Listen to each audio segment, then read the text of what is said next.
Welcome to Hash Method on the Pure Momentum Network. My name is David Tartar, and I'm with my wife, Pamela Tartar, and we're going to hash out some news stories for the next 2 hours for you. And I just want to welcome my wife. How are you doing today, Pamela? Oh, I'm fine, David, and I'm ready to hash the news. Excellent. Why don't you go ahead with your first news story? Okay, my first story is from CNN Money out of New York. And I'm sure we all remember about the Target surveillance or whatever. Somebody hacked in and got people's credit cards and debit cards. Yes, And that's really common. I was shocked in this article I'm going to read. It'll tell you all the stores that have had the problems, and it's lots of them. Mm-hmm. Yeah. And so this story is by Mary Galligan. And if anyone knows about cyber surveillance, it's her.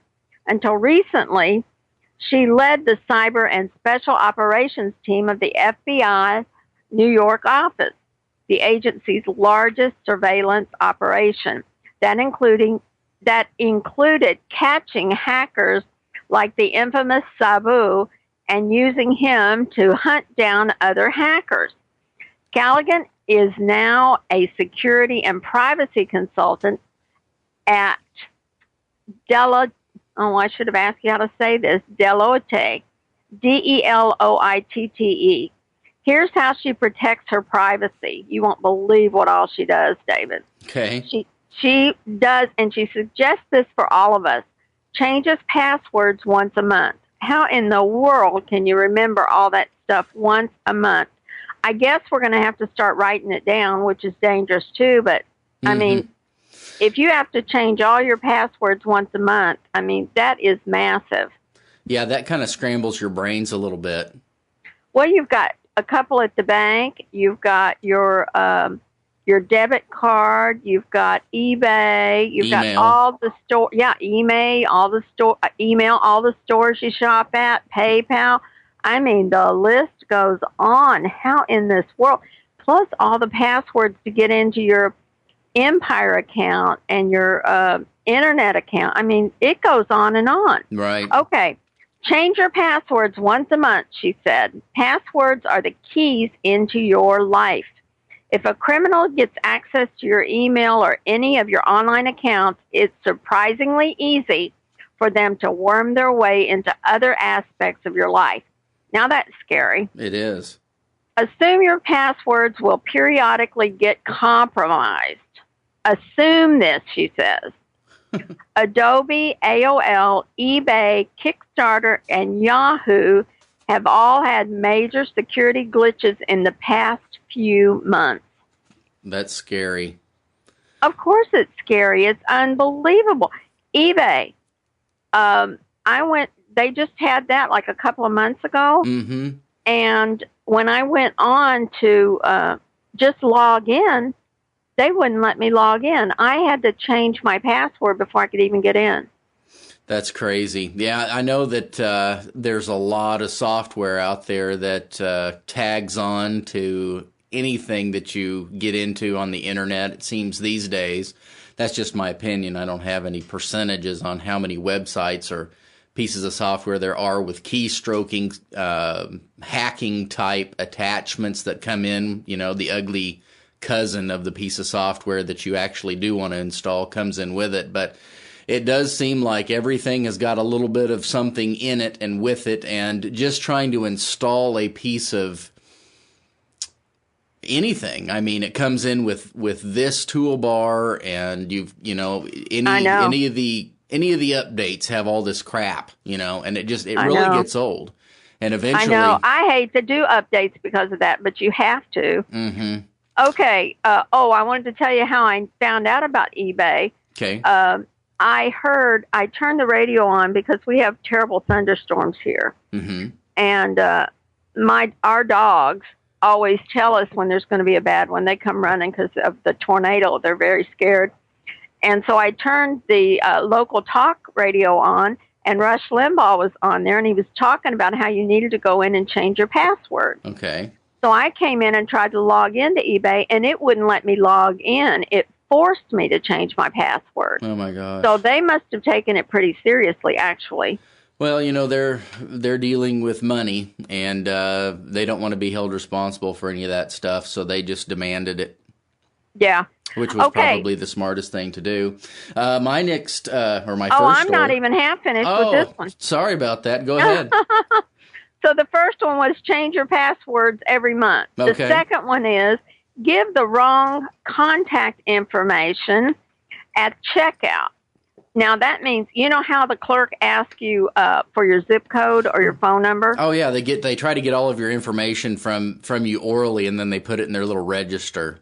Okay, she says give them the wrong ones. Give them somebody else's. Well, that sounds smart. She says retailers not only have databases that show where you live, they can find out so much more about you, like your salary, your credit history, and your birthday, just from the zip code and the phone number. Holy cow. I know. I don't blame her. Everything's cross-referenced. All you have to do basically is put in a couple of keywords into the internet, and it pulls up all of the results that have that same information in there. So that does make sense.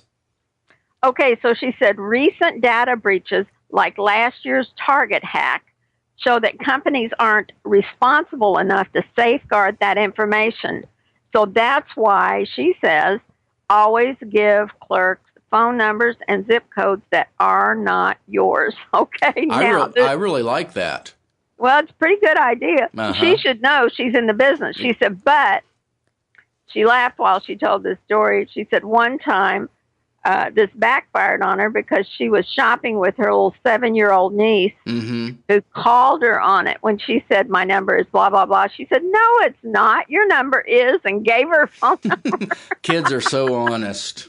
Oh, thank goodness they're still innocent. They don't have to know about all the crooks and stuff we have to know about. Okay, number 3. Need a photo ID? Don't show your driver's license. This is a general rule for privacy. Don't reveal any more than you absolutely have to. And your driver's license gives your birthday and your address. So the next time you're asked, show them like something else, like your office building badge, your security badge for getting in the building or something. Yeah. She said, don't show them your driver's license, show them something else. Well, that makes sense, and think about this, why they would want to get us away from a cash society. Because if you go and pay with cash, there's no reason to ask me where I live or anything.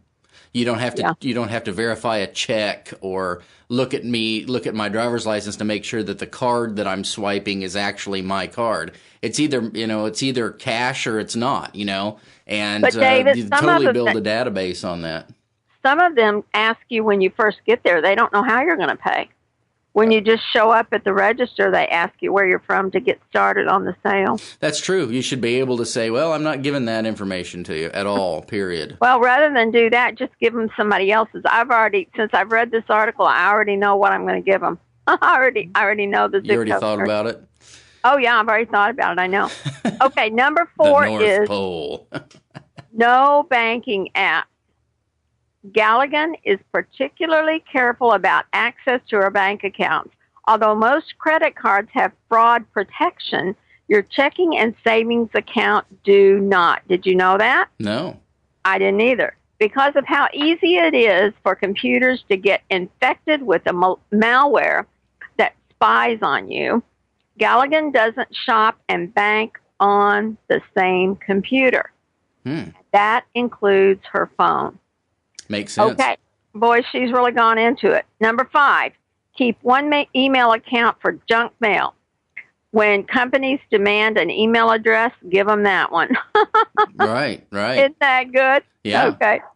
All right. So that way, that email gets bombarded with all the spam and annoying advertisements, and it shields her real email from all the junk. So now, my last comment on this article is, can we possibly believe that our so-called government, that's actually a corporation doing business, cannot find the emails that prove that the administration went after Tea Party members and conservatives when they can't find those emails. But from my phone number and my zip code, they can find out my birthday, and they can find out my salary and where I work and all that stuff. But they can't find those emails on 7 different people's computers. Right, yeah. It's all just a bunch of crud. And one of the things that occurred to me the other day, whatever happened to the NSA? I thought they were logging everything that we type and everything that we say. If they really wanted to find those emails, the NSA's got them. You know what I'm saying? They're not lost. They're in the database. Listen, what about that big building in Utah? It's got everything under the sun in there. That's what I'm talking about. I mean, they supposedly store it all. That's what it's for, right? Yeah. So, right. You know, there's nothing lost. I had to throw that in there. You know, this surveillance woman for the FBI, the big deal, you know, from the biggest office, tells us all this stuff, and yet we're supposed to believe that emails get lost from several people. Right, right. Thousands of them. Yeah, right. Okay, I'm finished with that one. That's a good story, actually. Now, from CBS.com, we're going to be talking about the surge in Oklahoma's earthquakes since January. Wow. There's been nearly as many earthquakes in Oklahoma than all of last year. With the sudden spike, residents in Oklahoma are questioning whether fracking is behind the change. So that's pretty interesting to me. It was clear at a town hall gathering Thursday night in Edmond, Oklahoma, that rattled nerves are starting to fray. Hundreds of people crowded into a church demanding to know why the ground keeps shaking. Quote, "The risk is all taken over the homeowner. It's our lives. It's our property," a resident said. This year, Oklahoma has had more than 230 earthquakes of magnitude 3.0 or greater. Prior to 2008, they averaged just over 1 per year. Now they're averaging 1 per day.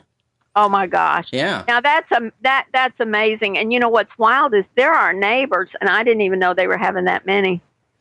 Yeah, I know. It's that is kind of strange. But the state is now looking into a possible connection between either hydraulic fracturing or fracking, the process of extracting natural gas from underground wells, or wastewater from oil and gas production being pumped back into the ground. All through the house, we're having crown molding separating from the walls, said Rod McGee, a Guthrie, Oklahoma resident. Now, see, their houses are just coming apart over there because it's just too much. You can't have that much. And I can remember whenever I would go into the attic at the house I grew up in, say, for instance, every 6 months or something to go put something in or take something out that I'd already put in, we'd have to drive a few nails back into the walls up in the attic because of the house settling. But their houses are literally coming apart because they're having earthquakes every single day now. Yeah, every day. That's unreal. Yeah. Well, you cannot do everything they're doing to the earth and under the earth and expect it not to affect us. Yeah. It says, quote, "The best science available to us right now suggests strongly that fracking has nothing at all to do with these small seismic events. Austin Holland of the Oklahoma Geological Survey has documented only a small percentage of recent earthquakes with a link to fracking. So far, he said, he hasn't been able to conclusively link to quakes to fracking or wastewater injections. Quote, "Not all of it. We certainly at this point cannot explain the entire sequence through man's activities," he said. Though seismologists and the oil and gas industry agree that fracking does not definitely cause quakes, some Oklahomans don't think that's enough to rule out the possibility entirely. I'm totally thinking that a lot of it has to do with the fracking, because that's what's different, you know? Well, I'll tell you, I wouldn't believe a word an authority figure has to say because they're being paid. Yeah. And it's a business. It's a job. They don't consider it lying because they're being paid to do it. Yep. And that is the kind of ethical world we live in now. Yeah, there sure. are no ethics. There is only business. There are no values. There is only business. And if business says do it and pays you for it, that clears you. You can go ahead and lie all you want. But there is no way.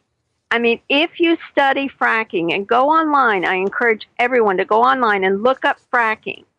And there's a great site that shows exactly what happens.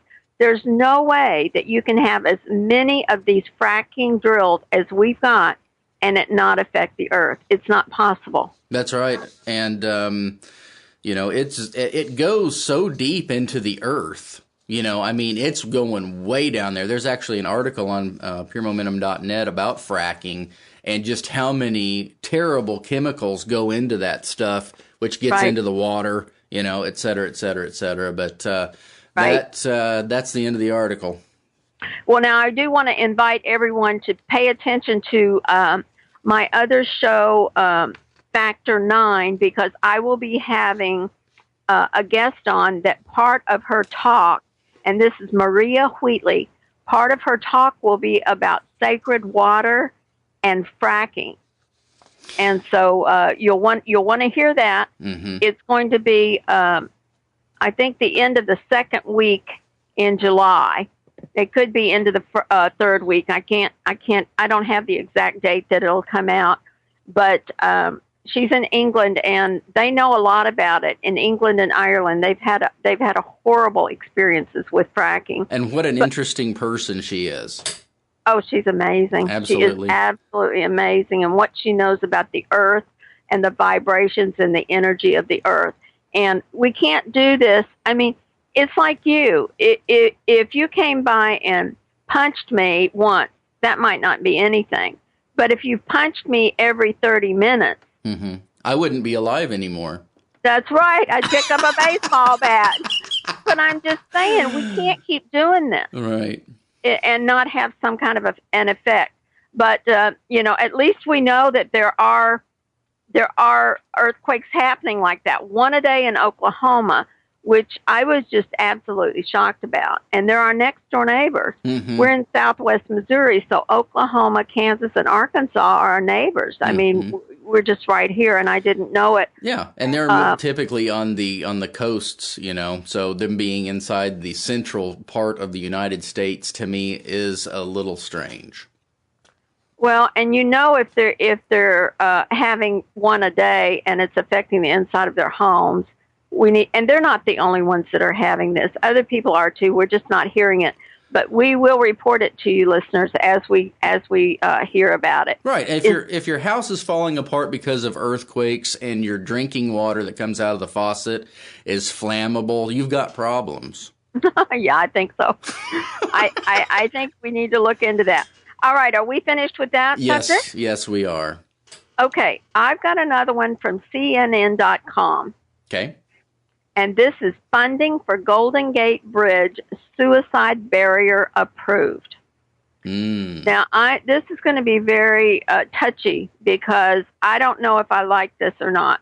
Okay. If somebody wants to do away with themselves, I mean, we should try to talk them out of it. Mm-hmm. But it is their life. Yeah. Okay, here we go. Well, it's because I believe in free choice, and I can only go so far in messing with another person's choice. That's wrong. Mm-hmm. Well, it's probably, whenever you boil it all down, it has probably to do with lawsuits that are probably being filed against the city. You wait till you find out how much this is going to cost. It blew my mind. All right. Okay, this is San Francisco, CNN. There is a dark duality about the Golden Gate Bridge. It's majestic and macabre all at the same time. The bridge is an architectural wonder that also happens to be a magnet for suicides. You know, I never even thought of that. I didn't either. It's the most used suicide spot in the United States and second in the world. Jeez. I didn't even know we had stats on something like that. People come from all over the world to go onto this bridge, said Sergeant Kevin Briggs.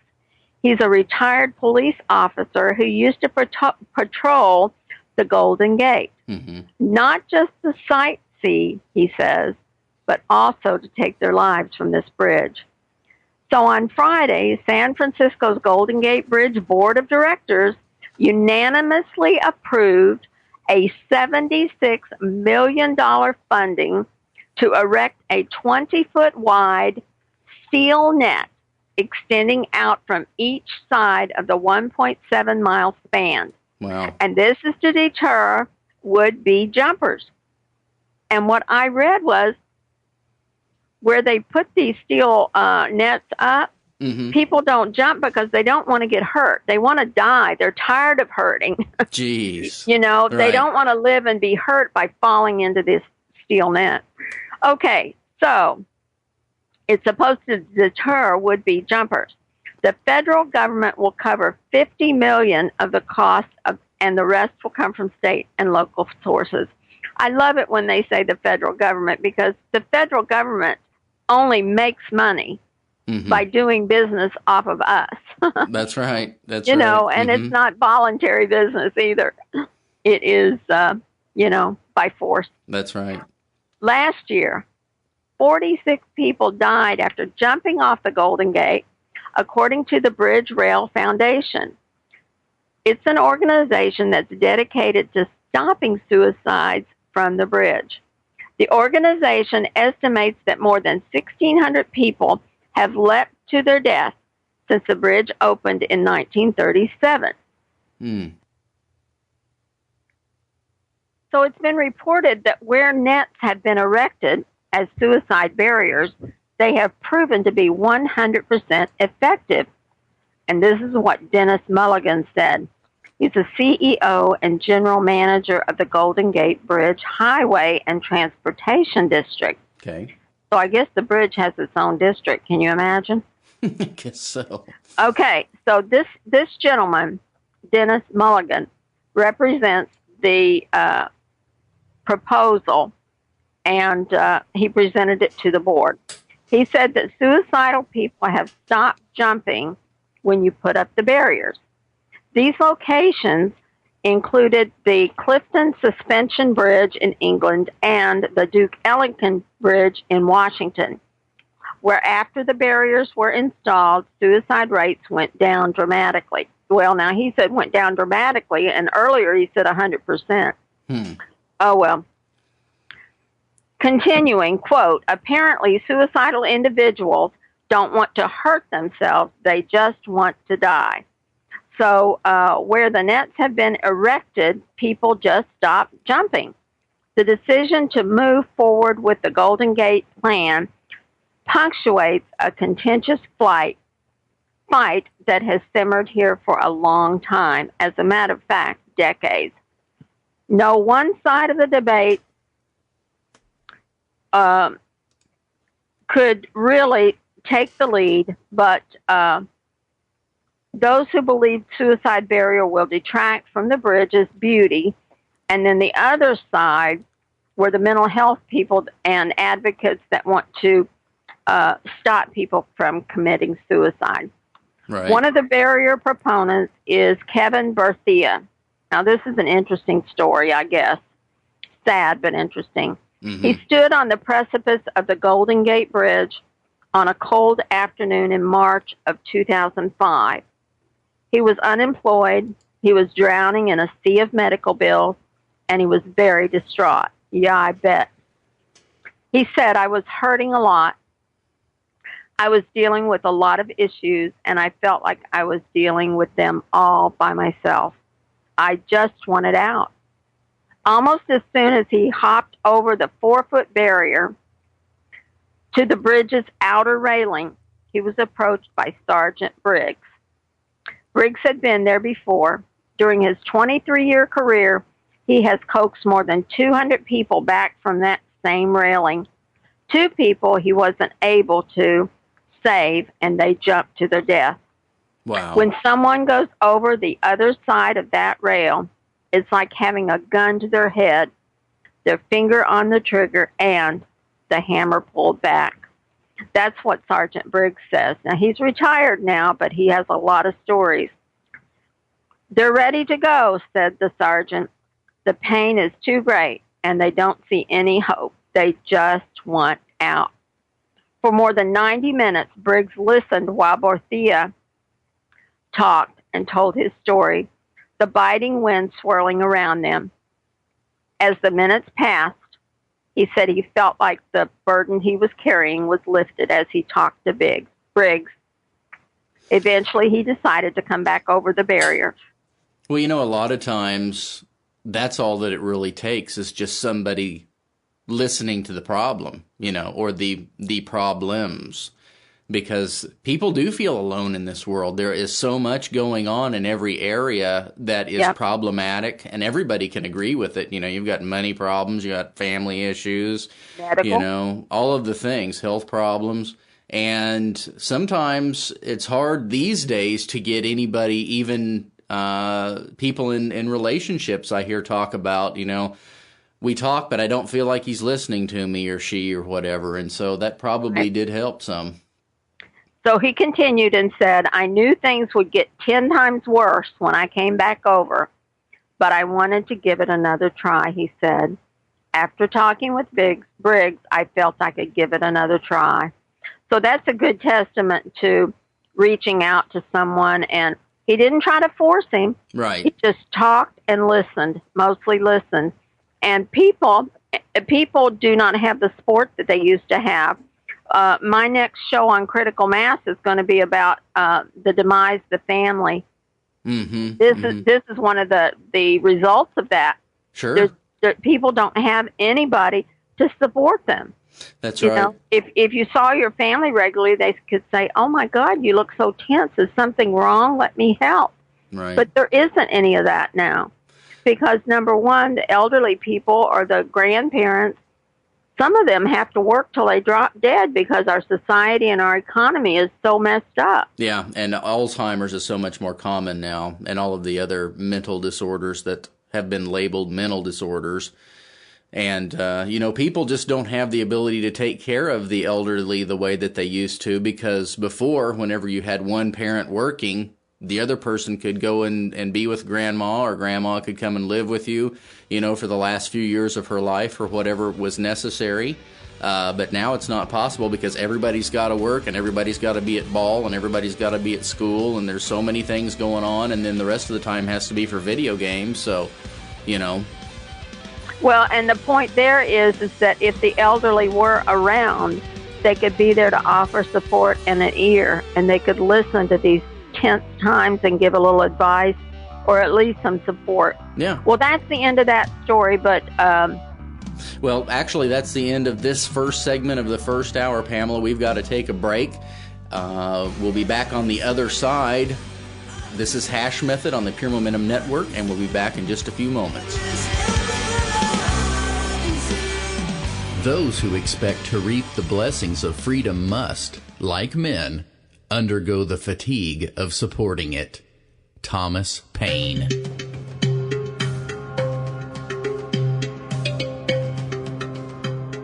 Welcome, everyone. I'm Deborah Taveras of StopTheCrime.net, and I welcome you to Stop the Crime on the Pure Momentum Network. I am committed to exposing the ongoing war being waged not only against all American people, but the entire global population by international central banking cabals and their minions. We will be talking to you about the silent weaponized systems of assaults upon the population, which will help to define what everybody knows: something is terribly wrong. The corporate banking system has created the illusion that we have a legitimate government, and we do not. This corporate structure has gradually taken control of our country's economy, legal system, intelligence, military, scientific, and political operations. Only by understanding your reality will you be able to engage in solutions, and there are solutions. And we must engage. We must help others. We must live in right conduct and not be afraid. Visit us on the Pure Momentum Network and StopTheCrime.net.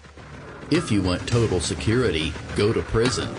There you're fed, clothed, given medical care, and so on. The only thing lacking is freedom. Dwight D. Eisenhower.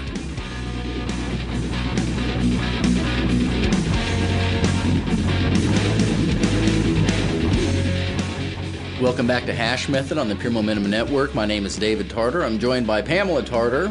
Tartar, however you'd like to say it. Hello, I'm here. Glad to be back. Excellent. And we're hashing out some news stories. We're now in the second half of our first hour, if you're listening to us on YouTube or some other place. My next story is about Facebook and how strange it is. Okay. It's been reported by AV Club that scientists at Facebook have published a paper showing that they manipulated the content seen by more than 600,000 users in an attempt to determine whether this would affect their emotional state. The paper, quote, experimental evidence of massive scale emotional contagion through social networks, end quote, was published in the Proceedings of the National Academy of Sciences. It shows how Facebook data scientists tweaked the algorithm that determines which posts appear on users' news feeds specifically. Researchers skewed the number of positive or negative terms seen by randomly selected users. They then analyzed the future postings of those users over the course of a week to see if people responded with increased positivity or negativity of their own, thus answering the question of whether emotional states can be transmitted across a social network. The result, they can. Yeah. Yeah. We're guinea pigs. We're all guinea pigs. Yeah. Which is great news for Facebook data scientists hoping to prove a point about modern psychology. It's less great for the people having their emotions secretly manipulated. So this is how they did it. In order to sign up for Facebook, users must click a box saying they agree to the Facebook data use policy, giving the company the right to access and use the information posted on the site. The policy lists a variety of potential uses for your data, most of them related to advertising, but there's also a bit about, quote, internal operations, including troubleshooting, data analysis, testing, research, and service improvement, end quote. And scientists in the study and the authors point out that they stayed within the data policy's liberal constraints by using machine analysis to pick out positive and negative posts, meaning no user data containing personal information was actually viewed by human researchers. And there was no need to ask study, quote, participants for consent, as they'd already given it by agreeing to Facebook's terms. Well, I tell you, don't tell me they didn't have lawyers working on that. Oh, sure. Yeah, they have to cover themselves every way that they can. I'm surprised they even published the information, to be totally honest with you. But all it really boils down, with Facebook, too, is just money, because it's just a huge advertising website to get you to buy this, that, and the other. And that's how they make their money. That's how they stay in business, is to how to advertise to you more efficiently. So they need to know how your emotions work. Yeah, well, that is just more proof. And, I've been saying for at least the last 6 months that all of these things that they used to do under the covers and behind the scenes, it's all coming out they're now blatant, and they're coming right out front with it because they know that we're not going to say anything. We're not going to do anything. We're at that point where we are so programmed and so trained and overwhelmed by everything that we just let it go by. Mm-hmm. What can we do about it? Yeah, I don't use Facebook very much. I do go there and list our shows, but I don't have time to mess around with just playing around. But if they do it, other people are using our information for all kinds of things as well, just as we heard from my first story today. That's right. You don't know what, when you give somebody your phone number or your zip code, you don't think that they can find all that information. You just think they want to know the demographics of their customers. Right. Where's everybody coming from? That's what they think. Right, but they sell all that stuff to, not necessarily, I don't know who you're talking about, but there are a lot of companies out there that take that information and sell it, and that's just another avenue for them to make revenue. Yeah, but that's what gets them to do it. But what it's being used for at the other end, we don't know what it is. True. We really don't, but some of it's coming out. But yeah, that's very irritating to me. Sure. And what it's proving is that we have been programmed and entrained to expect no privacy whatsoever. Mm-hmm. That's and right. A human being really does require privacy in sacred space. Okay, well, I guess I better let that one go. Is there any more you have on that one? That was the end. Go ahead. It's your turn. Okay, from The Guardian, Guardian.com. NASA lands saucer-shaped vehicle in test of technology for landing on Mars. Wow. Yeah. The thing that gets me is that we have people in the black projects that have come forward and says, we've already jumped to Mars. We don't need to spend all this money and play all these games. Yeah. They already have a way of getting us to Mars without all of this. This is just a front. Probably. Okay. A saucer-shaped NASA vehicle launched by balloon high into the Earth's atmosphere splashed down in the Pacific Ocean on Saturday, completing a successful rest of technology that could be used to land on Mars. Since the twin Viking spacecraft landed on the Red Planet in 1976, NASA has relied on the same parachute design to slow landers and rovers after piercing through the thin Martian atmosphere. The $150 million experimental flight tested a novel vehicle and a giant parachute designed to deliver heavier spacecraft and eventually include astronauts. Wow. Now, that's considered a small, not a very expensive one, $150 million. Remember that because they're going to say something later. Okay. Despite small problems, such as the giant parachute not deploying fully, NASA deemed the mission a success. Well, I'll tell you, if your parachute doesn't deploy correctly, it's not going to be a success. No, but it's not. They're calling it a success. Right. And, since we're already like 20 years or 50 years ahead in actual real technology, this is, I don't know how much success it is to float a rubber ducky in your bathtub. Well, that's what I think about it, What we just saw was a really good test, was said. Well, a NASA engineer said. The Jet Propulsion Laboratory in Pasadena, California, also agreed it was a success. Yeah. Viewers around the world with an internet connection followed portions of the mission in real time thanks to the camera on board the vehicle that beamed back low-resolution footage. After taking off at 11:40 a.m. from the Pacific on the island in Hawaii, the balloon boosted the disc-shaped vehicle over the Pacific. Its rocket motor then ignited, carrying the vehicle to 34 miles high at supersonic speeds. The environment at that altitude, 34 miles, is similar to the thin Martian atmosphere. As the vehicle prepared to drop back to Earth, a tube around it expanded like a Hawaiian pufferfish, creating atmospheric drag to dramatically slow it down from Mach 4 or 4 times the speed of sound. I gotcha. Then the parachute unfurled and guided the vehicle to an ocean splashdown about 3 hours later.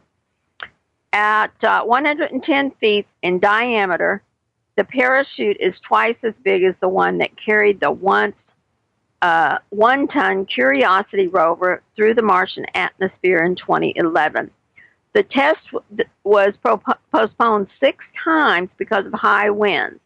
The winds need to be calm so that the balloon does not stray into no-fly zones.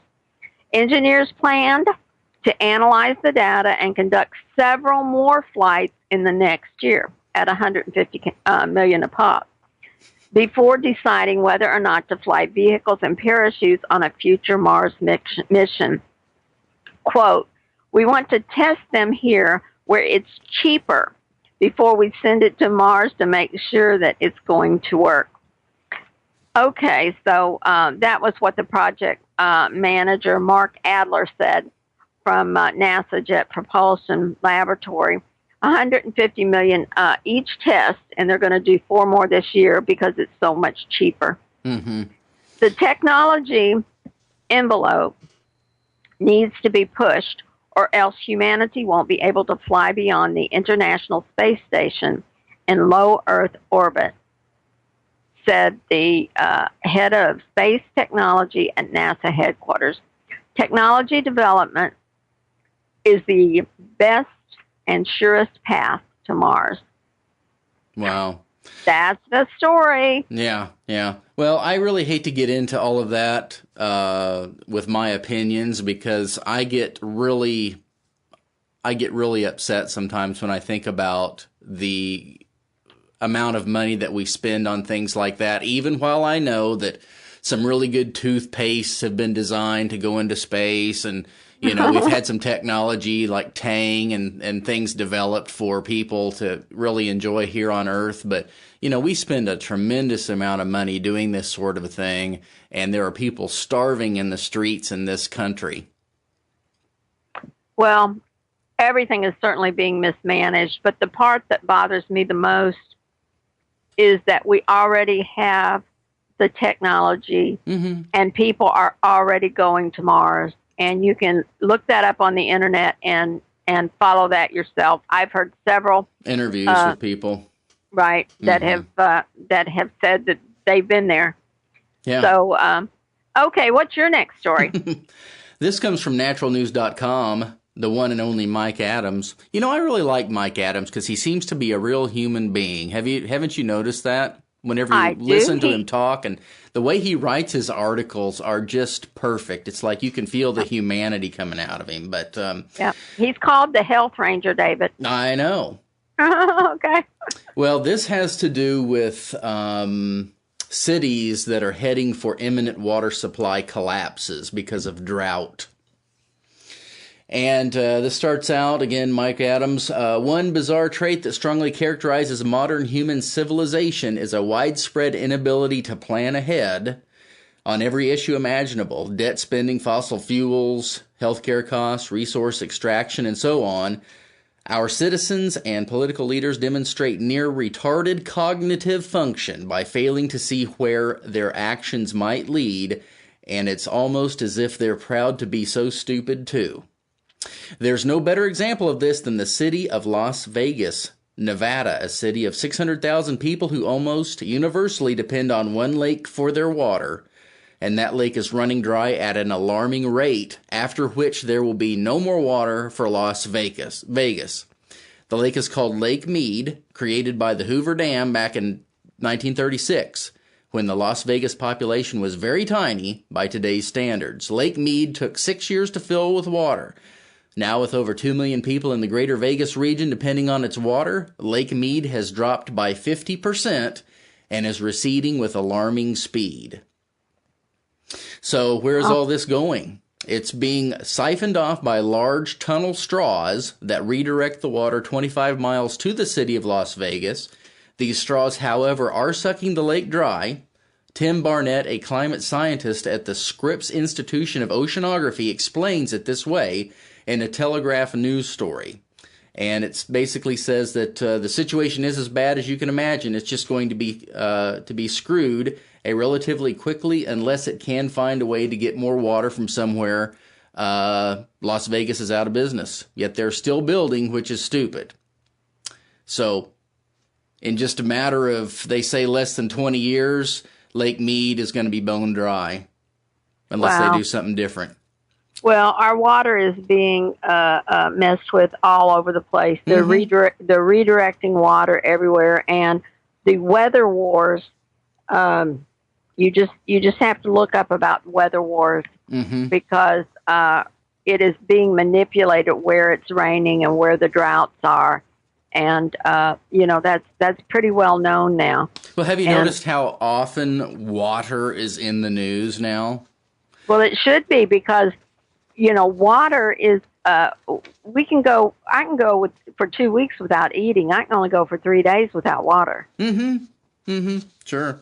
Yeah. So, it is very important, and we've got to see this. And, fracking, in my opinion, and this is my educated opinion, and I've talked to many people, I've interviewed several, about our water situation in fracking. And it is an attack on all the fresh water on our planet. And water, as Maria Wheatley, who I mentioned a minute ago, will talk about, water is created from the body of our Mama Earth. It is not, water doesn't just fall from the sky. Water is created inside Mama Earth. And that is the sacred water. And that is what fracking is going after to destroy. Yeah, and it can get a whole lot more. Yeah, it's a really good way, because with water, you can create a whole lot of pressure with water because it takes up so much volume and so much space. And if you put a little pressure behind it, you can, well, not easily, but you can more easily move a liquid than you can solid. And so you're able to create so much pressure with it that you can destroy and create extreme destruction with minimal effort. And well, that's being used. It absolutely is being used. And like you said, we've got an article up on PureMomentum.net that talks about the chemicals. There are over 600 chemicals that can be used, and it's usually a cocktail of 50. And they're all not good for you. And they're all dangerous, and they're all deadly to human beings. Yeah, like they don't put vitamin C in it, or anything like that. No beta carotene. It's all stuff that's not real good for your body. Right. No green tea or ginseng or anything like that. No Earl Grey. They don't put anything in there that's real healthy. But that was the end of my article. Thank you again to the Health Ranger for another very interesting article. I know. He's very good to check on from time to time. Okay, my next story is out of Massachusetts, and this one will really upset people. It's on the WashingtonPost.com. Massachusetts SWAT teams claim they're private corporations, and they are immune from open records laws. I read that slowly because this is crucial to the freedoms that we expect, not necessarily that we get, but we expect in the country. And Deborah Tavares and I have been talking about how our government is not our government. It is a corporation, and a corporation does business to make money. And this is the first time that I've seen it come out where an organization that gets paid with our money, with tax money, says that they do not have to follow the laws because they are a private corporation. Right. And they are. And the truth is they are a corporation. Right. But we have to do something about that because our tax monies are paying them. And we should have taxation only with representation. Exactly. And in order to have that, we can demand records and get them. Right. But they're saying they don't have to. And these are the people, and I'm going to read the article in a minute, but these are the groups that are bursting in homes and throwing little bombs in babies' cribs and blowing up their faces. Yeah, those flashbangs. I'm sure everybody saw, that. Yeah. How much stupidity does it take to do something like that? I mean, really? Oh no, David, that's not stupidity. That is inhumanity. I agree. There is no way that you cannot know that's a crib. There is no way you cannot know there's a baby in there. And I'm telling you, that is inhumane. Well, doing any of this is inhumane. Right. Okay, here we go. As part of the American Civil Liberties Union's recent report on police militarization, the Massachusetts chapter of the organization sent open records requests to SWAT teams across that state. It received an interesting response. I would have said maddening response. Sure. As it turns out, a number of SWAT teams in the Bay State are operated by what are called Law Enforcement Councils, or LECs. These LECs are funded by several police agencies, okay? And who funds the police? We do. In a given geographic area and overseen by executive board. Okay, this board is usually made up of police chiefs and members of police departments. Again, they're paid with tax money. Mm-hmm. In 2012, for example, the Tewksbury Police Department paid about $4,600 in membership dues to the Northeastern Massachusetts Law Enforcement Council, or NEMLEC. Now, that LEC was about 50 member agencies. In addition to operating a regional SWAT team, the LECs also facilitate technology and information sharing and oversee other specialized units, such as crime scene investigations and computer crime specialists. Some of these LECs have also apparently incorporated as a 501c3.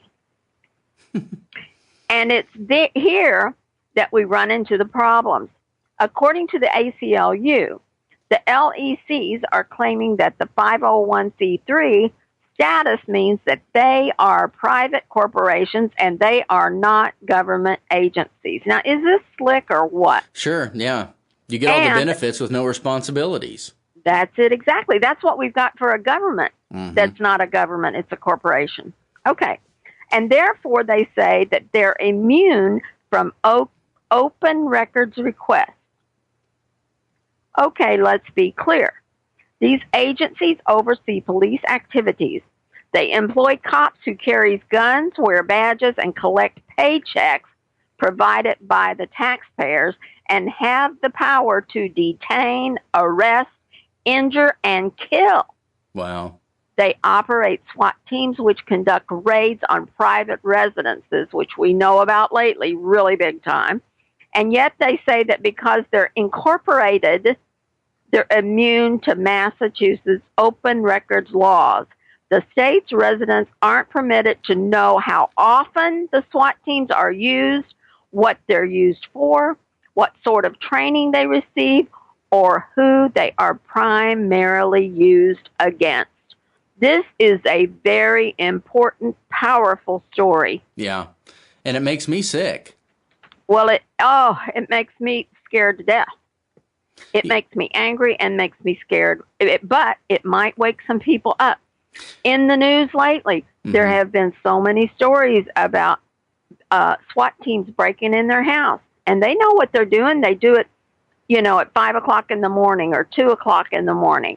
And they come bursting in, and nobody's, you're asleep. You're trying to figure out what's going on. Or the other day, a couple was in the shower, and they made them come out naked and ripped the towel off of them and made them stand there for 2 hours naked, ogling this couple Unbelievable. In their nakedness while they destroyed their home. And they did not even say what it was they were there for, what they were looking for. And when the gentleman of the house asked what they were doing, what were they looking for, they told him to shut up, that he was just a big baby. They made fun of him and belittled him. Jeez. Listen, this is like Nazi Germany, what we're living here. Yeah. This is unbelievable. And the scary thing about this article, let me get this in before I miss it, okay, is not just that they are a private corporation. Okay, because I've been speaking that. Deborah Tavares has been speaking that. All of our government agencies are private corporations. Yeah. Your local school is a private corporation. Go look on Dun & Bradstreet. It will be listed. Your city government is a private corporation. Our federal government is a private corporation.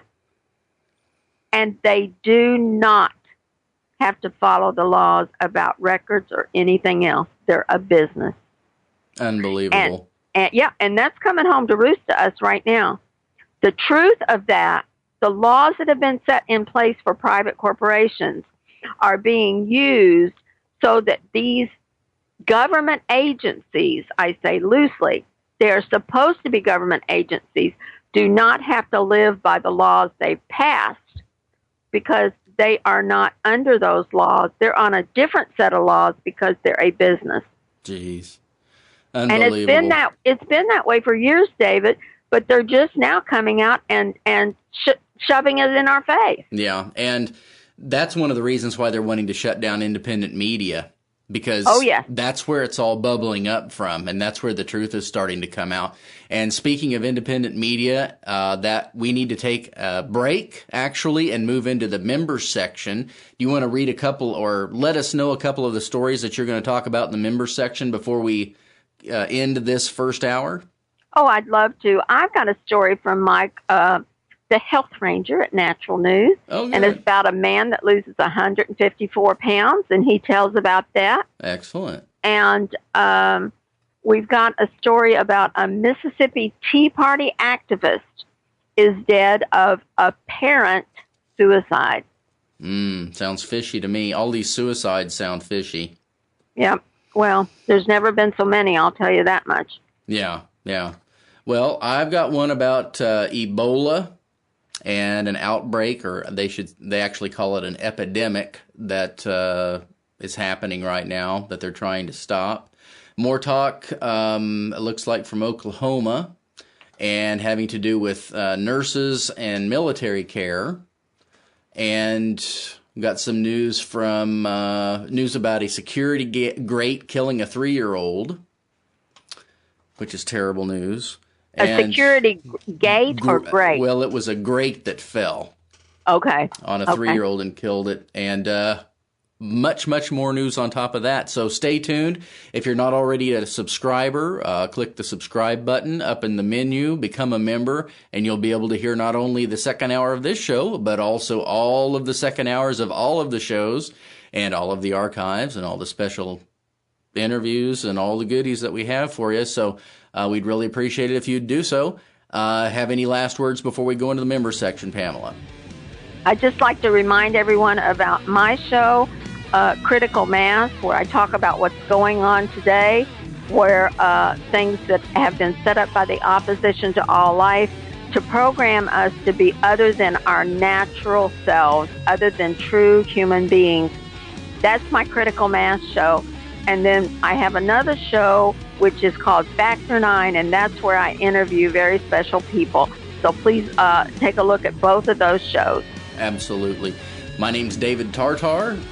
We're also listening to Pamela Tartar, and this is Hash Method on the Pure Momentum Network, and we'll see you in the member section, or actually talk with you there, because we don't do video.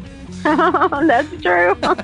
You got to keep it all straight, you know what I mean? Okay, talk to you in the member section. Right.